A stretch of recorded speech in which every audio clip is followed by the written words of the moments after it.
রহমত বরকত নিয়ে এসে গেছে কুরবানির মাস, এসে গেছে কুরবানির মাস। আলহামদুলিল্লাহি রাব্বিল আলামিন والصلاة والسلام على سيد المرسلين أما بعد فأعوذ بالله من الشيطان الرجيم বিসমিল্লাহির রহমানির রহিম। প্রিয় ছোট বন্ধুরা ও মদিনা চ্যানেলের দর্শক বিন্দু, আপনাদের সঙ্গে আমি আবার উপস্থিত হলাম আপনাদের প্রিয় অনুষ্ঠান কুরবানি ও শিশুরা নিয়ে। জি, আমাদের অনুষ্ঠানটির নাম কি? সুবহানাল্লাহ। এখন আমরা আপনাদেরকে আমাদের মাঝে উপস্থিত শিশুদের সঙ্গে পরিচয় করিয়ে দিই। জি, আমাদের ডান পাশ থেকে শুরু করব। জি ভাই, আপনার নাম কি? আমার নাম মোহাম্মদ নুরুজ্জামান। জি, ওনাকে মাইকটি দেওয়া হোক। জি, আপনার নাম কি? মোহাম্মদ এমিন মিয়া। জি, ওনাকে মাইকটি দেওয়া হোক। আমার নাম মোহাম্মদ আরফাত। জি, এখন আমরা চলে যাবো আপনার বাম দিকের বন্ধুদের কাছে। জি জি ভাই, আপনার নাম কি? আমার নাম মোহাম্মদ তামিম। তামিম। জি, ওনাকে মাইকটি দেওয়া হোক। আমার নাম মোহাম্মদ হুসাইন। জি, ওনাকে মাইকটি দেওয়া হোক। মোহাম্মদ তোহা। জি, এখন আমাদের মাঝে তানিম ভাই আমাদেরকে একটি চমৎকার কোরআন তেলাওয়াত শোনাবেন। আউযু বিল্লাহি মিনাশ শাইতানির রাজীম।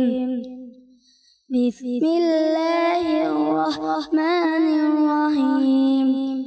কুল হুয়াল্লাহু আহাদ আল্লাহুস সামাদ লাম ইয়ালিদ ওয়া লাম ইউলাদ ওয়া লাম ইয়াকুল লাহু কুফুয়ান আহাদ। সুবহানাল্লাহ। তানিম ভাই আমাদেরকে একটি চমৎকার কোরআনে পাক তেলাওয়াত করে শুনিয়েছেন। আসুন আমরা একটি দরুদ শরীফের ফজিলত সম্পর্কে শ্রবণ করে নিই।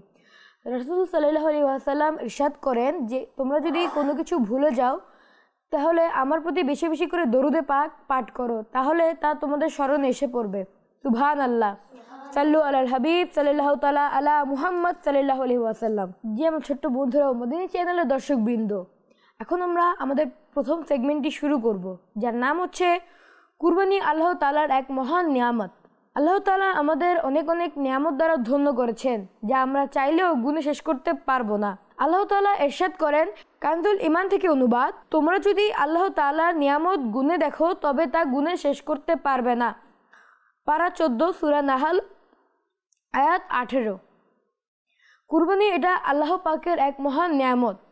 পূর্ববর্তী অনেক উম্মতগণ কুরবানির গোশত ভক্ষণ করতে পারেননি, বরং আকাশ থেকে আগুন এসে সেই মাংস গ্রহণ করে নিত আর এভাবেই কুরবানি কবুল হতো।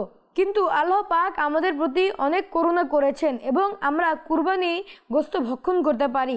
হ্যাঁ আমার প্রিয় ছোট বন্ধুরা ও মদিনা চ্যানেলের দর্শকবৃন্দ, এই নিয়ামত কেবল আমাদের জন্যই নয়, বরং ইসলাম আমাদের শিক্ষা দেয় আমরা কুরবানির গোশত 3 ভাগে ভাগ করব।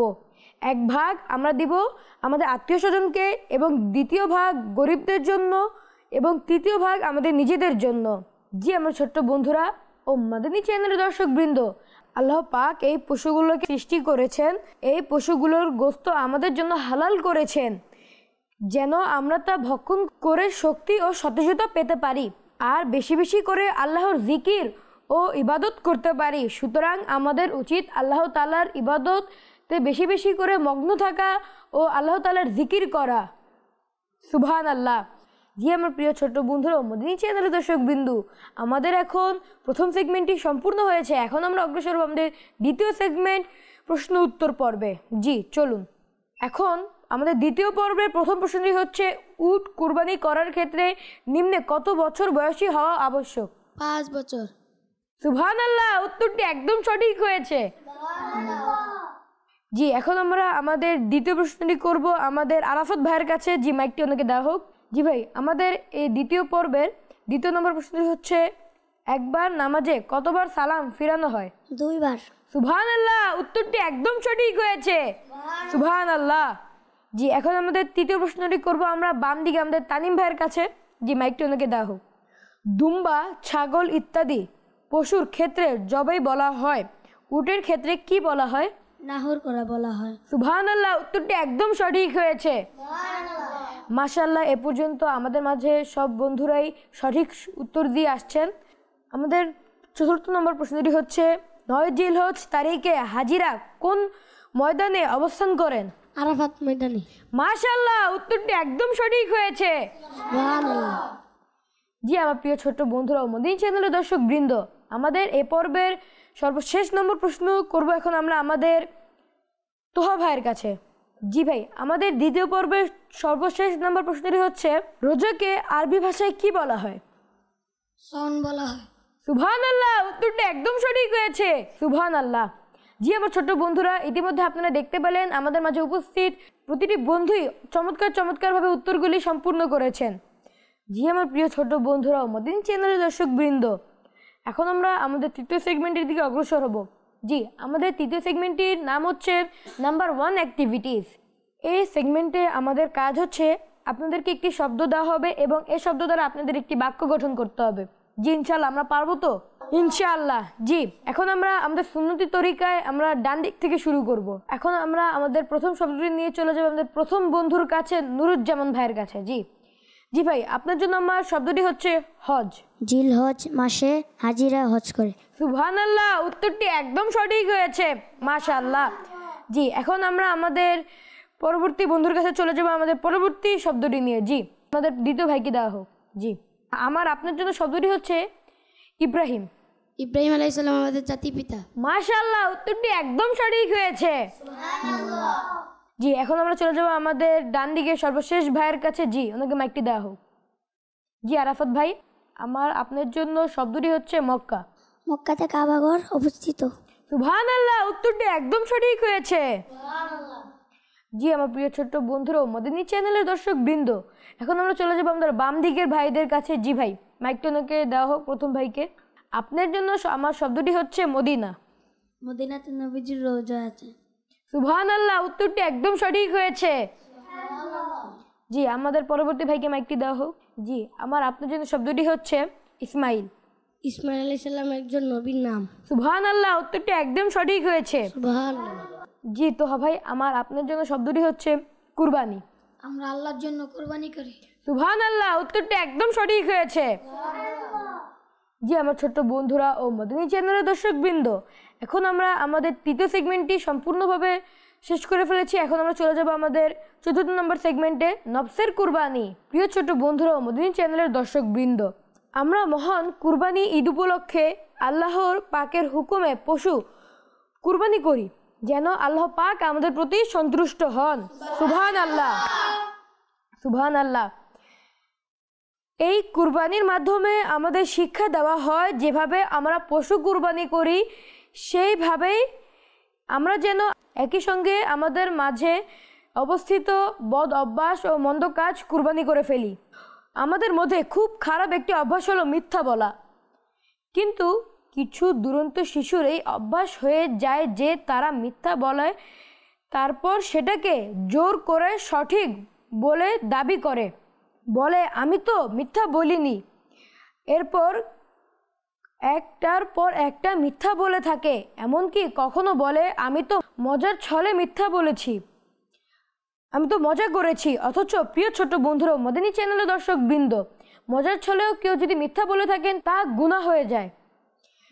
মিথ্যা কিছু সাধারণ উদাহরণ হলো স্কুলের হোমওয়ার্ক না করে বলা আমি স্কুলের হোমওয়ার্ক করে ফেলেছি, এবং নিজে খেলনা ভেঙে অন্যের উপর দোষ চাপিয়ে দেওয়া, এবং চিল্লিয়ে এবং জোর কণ্ঠে বলা যে আমি তো খেলনাটি ভাঙিনি।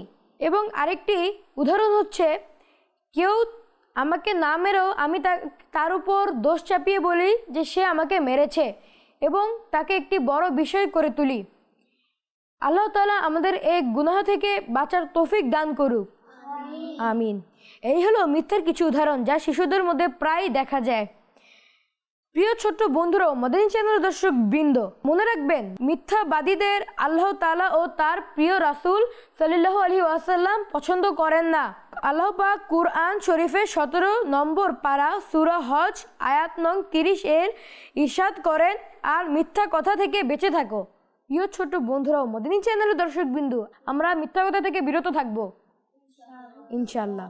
যে আমার প্রিয় ছোট্ট বন্ধুরা মদিনী চ্যানেলের দর্শক বিন্দু, এখন আমরা কুরবানি ঈদ সম্পর্কে একটি ঘটনা আপনাদের সঙ্গে আমি পড়ে শোনাবো আপনাদের। কুরবানির ফজিলত।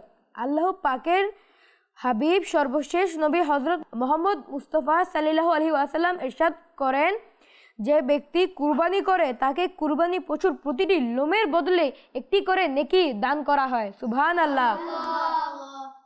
অন্য একটি হাদিসে পাকে ইরশাদ করেন যে ব্যক্তি সওয়াবের নিয়তে আনন্দ চিত্তে কুরবানি করে থাকেন সে জাহান্নামের আগুন থেকে পর্দার অন্তরাল হয়ে যাবে। সুবহানাল্লাহ। আর যার কুরবানির সামর্থ্য রয়েছে কিন্তু সে কুরবানি করে না, তাকে হযরত মুহাম্মদ সাল্লাল্লাহু আলাইহি ওয়াসাল্লাম ইরশাদ করেন সে যেন আমার ঈদগাহের কাছেও না আসেন। জি আমার প্রিয় ছোট্ট বন্ধুরা, মদিনা চ্যানেলের দর্শক বিন্দু, এই বাণীটি দ্বারা আমরা বুঝতে পারলাম যাদের কুরবানি করার সামর্থ্য রয়েছে কিন্তু তারা কুরবানি করে না, তাদেরকে আমাদের প্রিয় নবী হযরত মুস্তাফা সাল্লাল্লাহু আলাইহি ওয়াসাল্লাম বলেন তারা যেন ঈদের নামাজে শরিক না হয়। আল্লাহ তাআলা আমাদেরকে কুরবানি করার সামর্থ্য দিয়েছে, আমরা যথাযথ চেষ্টা করব কুরবানি করার ইনশাআল্লাহ।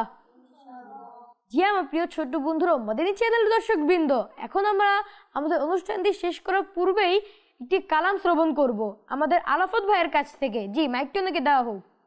সাল্লাল্লাহু আলাইকা ইয়া রাসূলুল্লাহ, সাল্লাল্লাহু আলাইকা ইয়া হাবিবাল্লাহ, বলো সাল্লাল্লাহু আলাইকা ইয়া হাবিবাল্লাহ। আল্লাহু আল্লাহ, আল্লাহু আল্লাহ, বলো আল্লাহু আল্লাহ, আল্লাহু আল্লাহ। পুষ্পকলি গুঞ্জন শোনায় আল্লাহু আল্লাহ, বেকরা যার পাতায় পাতায় আল্লাহু আল্লাহ, আল্লাহু আল্লাহ, বলো আল্লাহু আল্লাহ, আল্লাহু আল্লাহ।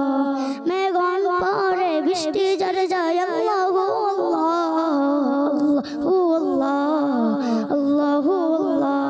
পাহাড়ের চূড়ায় চূড়ায় আল্লাহু আল্লাহ, পশু পাখি জিকির করে আল্লাহু আল্লাহ, আল্লাহু আল্লাহ, আল্লাহু আল্লাহ। পুষ্পকলি গুঞ্জন শোনায় আল্লাহু আল্লাহ, বেকরা যার পাতায় পাতায় আল্লাহু আল্লাহ। মেঘন পরে বৃষ্টি ঝরে যায় আল্লাহু আল্লাহ, আল্লাহু আল্লাহ, বলো আল্লাহু আল্লাহ। পাহাড়ের চূড়ায় চূড়ায় আল্লাহু আল্লাহ, কুরআনের পাতায় পাতায় আল্লাহু আল্লাহ, বলো আল্লাহু আল্লাহ। পশু পাখি জিকির করে আল্লাহু আল্লাহ, আল্লাহু আল্লাহ, আল্লাহু আল্লাহ। আকাশ বাতাস জিকির করে আল্লাহু আল্লাহ, বলো আল্লাহু আল্লাহ। কুরআনের পাতায় পাতায় আল্লাহু আল্লাহ, আল্লাহু আল্লাহ, আল্লাহু আল্লাহ। সাল্লু আলাল হাবিব সাল্লাল্লাহু তাআলা আলা মুহাম্মদ সাল্লাল্লাহু আলাইহি ওয়াসাল্লাম। জি আমার প্রিয় ছোট্ট বন্ধুরা, আজ আমাদের অনুষ্ঠানটি এই পর্যন্ত রইল এবং সবাইকে আমি আমাদের পরবর্তী অনুষ্ঠানটি দেখার জন্য আমন্ত্রণ জানিয়ে আজ এখানেই সবার কাছ থেকে বিদায় নিচ্ছি। সাল্লু আলাল হাবিব সাল্লাল্লাহু তাআলা আলা মুহাম্মদ সাল্লাল্লাহু আলাইহি ওয়াসাল্লাম। রহমত বরকত নিয়ে এসে গেছে কুরবানির মাস, এসে গেছে কুরবানির মাস।